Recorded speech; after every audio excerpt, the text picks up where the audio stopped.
পাশে মানুষের সাথে আমরা আছি এই বাংলাতে। আপনারা দেখছেন সংবাদ শিরোনাম। দেখলেন তো অনেক কিছু, এবার দেখুন নতুন কিছু। নমস্কার, আমি চাচি। আপনারা দেখছেন সংবাদ শিরোনাম। রবিবার বিকেলে তৃতীয়বারের জন্য প্রধানমন্ত্রী হিসেবে শপথ বাক্য পাঠ করলেন নরেন্দ্র মোদী এবং তারপর প্রধানমন্ত্রীর চেয়ারে বসে কোন ফাইলে তিনি প্রথম সই করলেন তা জানতে উৎসুক সকলেই। মূলত দ্বিতীয় দফায় এই বিজেপি সরকারকে বা কেন্দ্র সরকারকে যে কয়েকটি বিষয়ে বাধার সম্মুখীন হতে হয়েছিল তার মধ্যে অন্যতম হলো কৃষক আন্দোলন। উত্তর এবং উত্তর পশ্চিম ভারতে এই কৃষক আন্দোলন মূলত নাজেহাল করেছিল বিজেপিকে।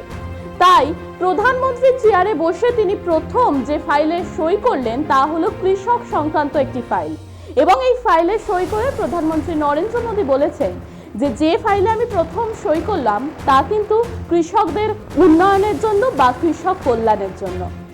10 জুন ভারত সরকার পিএম কিষাণ নিধির 17তম ইনস্টলমেন্ট ছাড়ল। কেন্দ্রীয় কৃষি মন্ত্রক থেকে একটি বিজ্ঞপ্তি প্রকাশ করা হয়েছে। সেখানে জানানো হয়েছে এই 17তম ইনস্টলমেন্টের জন্য 9.3 কোটি কৃষক সুবিধা পাবেন।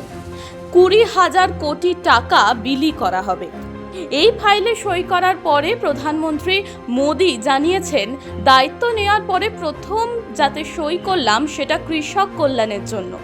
আমরা কৃষকদের জন্য আরও বেশি করে কাজ করতে চাই, কৃষক ক্ষেত্রের জন্য কাজ করতে চাই আমরা।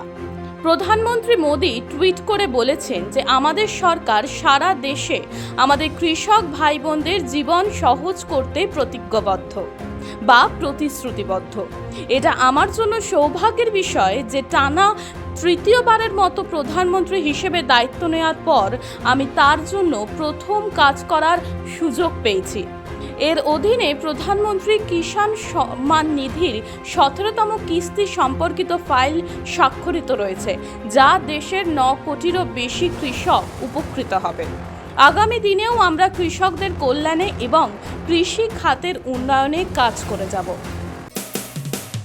মানুষের পাশে মানুষের সাথে আমরা আছি এই বাংলাতে। আপনারা দেখছেন সংবাদ শিরোনাম। দেখলেন তো অনেক কিছু, এবার দেখুন নতুন কিছু।